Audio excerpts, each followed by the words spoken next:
There are moments in life that break us. Moments that divide everything into before and after. This is the story of the day my family chose celebration over grief.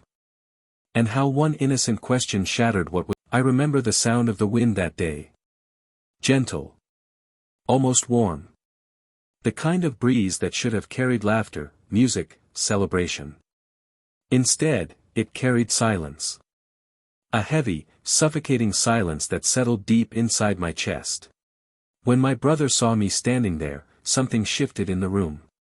The laughter softened, conversations faded, and eyes began turning toward me. Not because they felt guilt. Not because they recognized the weight I carried. But because I was interrupting their moment. My clothes still carried the scent of the cemetery. Fresh dirt. Cold air. Loss. I felt like a shadow in the middle of sunlight. My brother stepped forward, holding a slice of cake in his hand. His smile didn't waver. He always had that ability, to exist untouched by what was happening around him.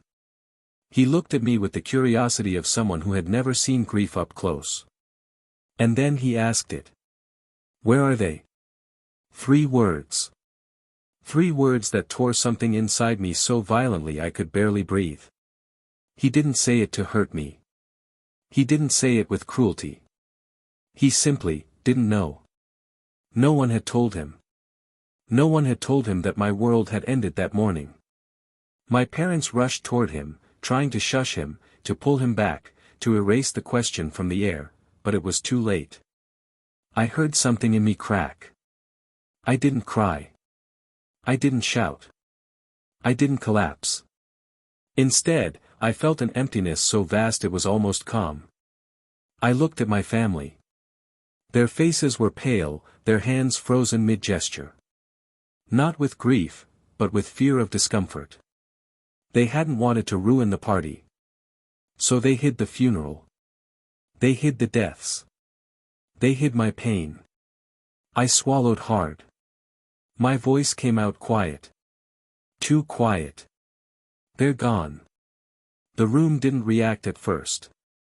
Silence spread like a slow wave sweeping over every corner of that house. Some looked at the floor. Some looked anywhere but at me. And my parents, they looked at each other, not at me. My brother, he just blinked. Like he couldn't understand what "gone" meant. And I realized that explaining it, saying the words out loud, would break me in a way I might never return from. So I turned. And I walked out of the room. No one followed. No one called my name. Not one hand reached for me. When I left the party, the cold evening air hit me like a wall. It was sharp, heavy, almost punishing. I walked without knowing where I was going. My hands were shaking, but not from the cold. There are moments when the body remembers a pain the mind refuses to process. This was one of them. I ended up back at my house. The house that once held laughter, footsteps, voices calling my name. Now it was quiet. Too quiet. The kind of silence that feels like it's watching you. I kept the lights off. I didn't need to see the rooms.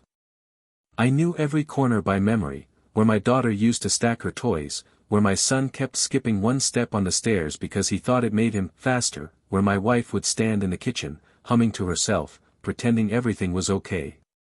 I sat on the living room floor. Not the couch. The floor. Because grief breaks you back down to the ground. I don't know how long I sat there. Minutes. Hours. Time becomes strange when the world stops for you but keeps moving for everyone else. Eventually, there was a knock at the door. Soft. Hesitant.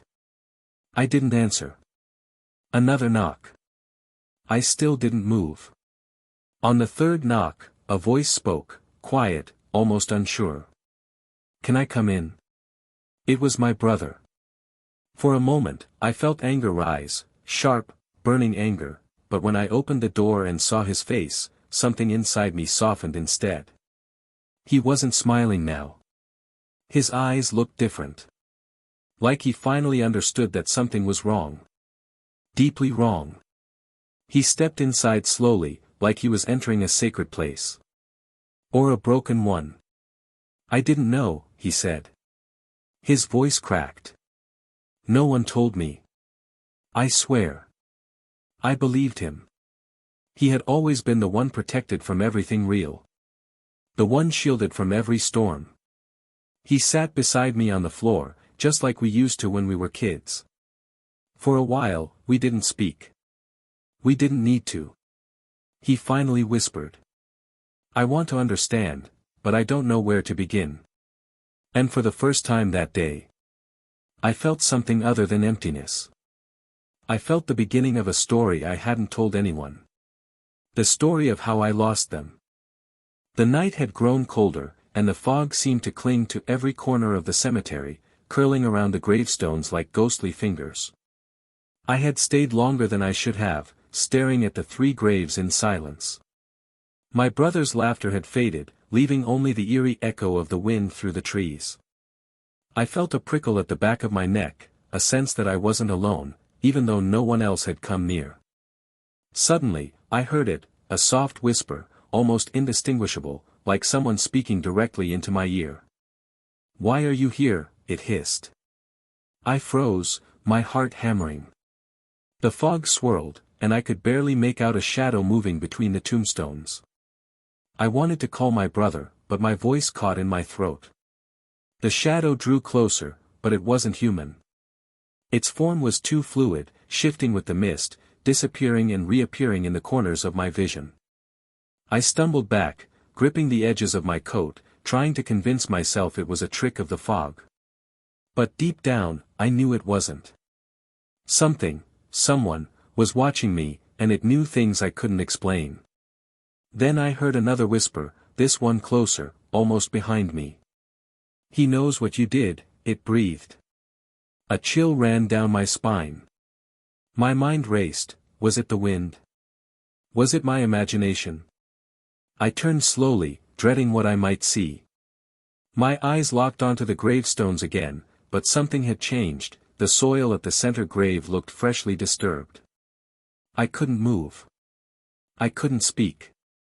And then I saw it, my brother's candle, the one he had blown out, flickered faintly in the darkness.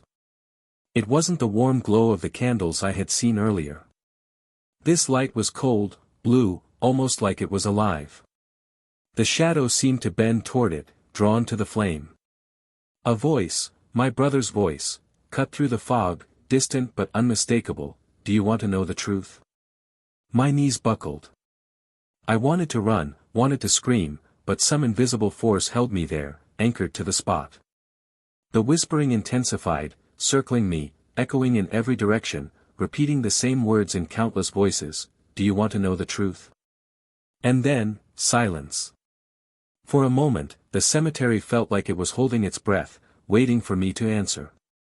The silence that followed felt heavier than the night itself, pressing down on my shoulders like an invisible weight. I couldn't move, couldn't speak. My mind screamed at me to run, but my body was frozen, trapped in the foggy grip of the cemetery. The cold blue flame of my brother's candle flickered again, casting long, twisted shadows that seemed to reach for me. Then, a voice, soft, almost tender, echoed from the grave. You need to see it, to understand.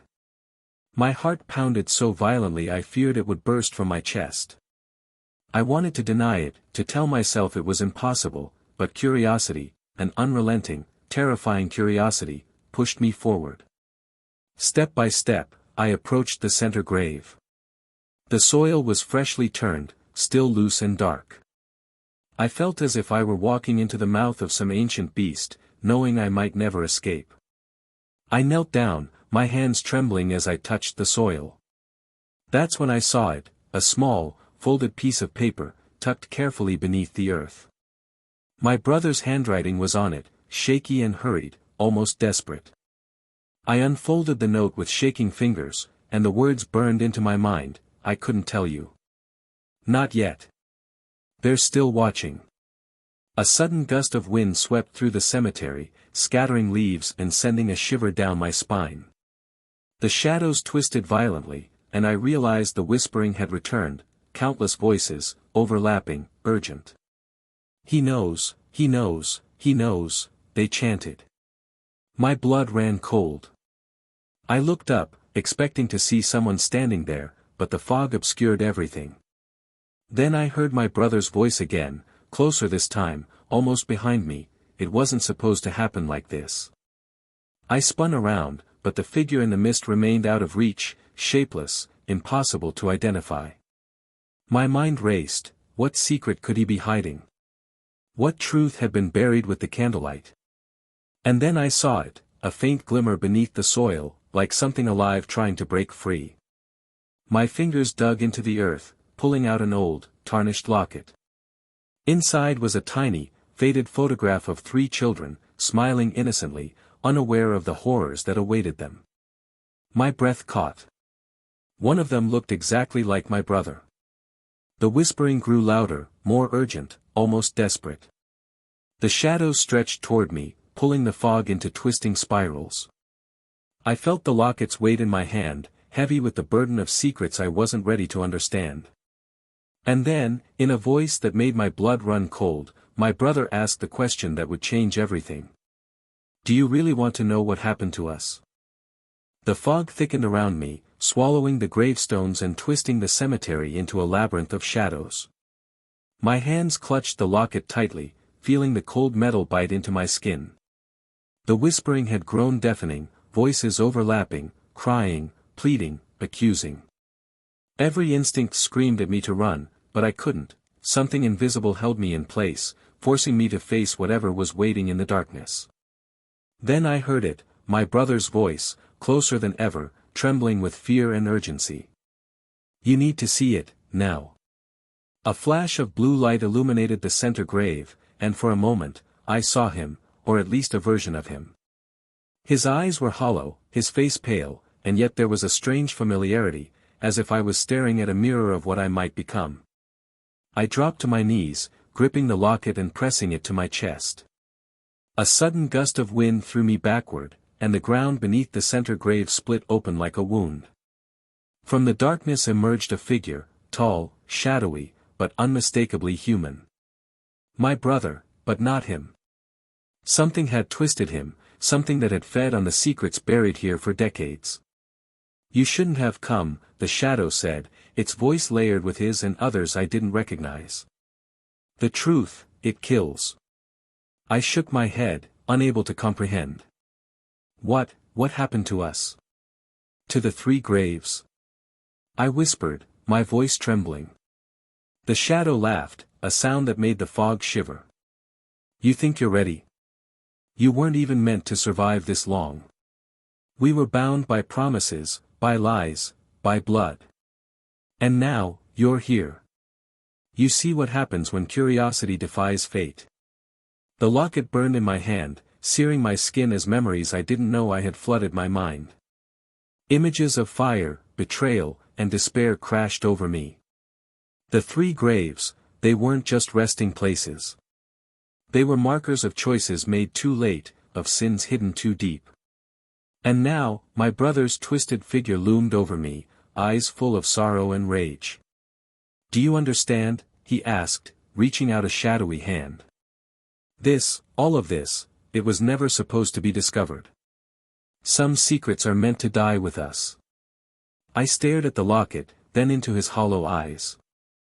I realized, with a terror so deep it froze my soul, that knowing the truth didn't free me.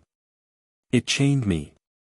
The whispering voices crescendoed into a roar, and the ground beneath me gave way. The last thing I felt was the cold blue flame of the candle flickering out, plunging everything into darkness. And then, silence. But deep down, I knew it wasn't over.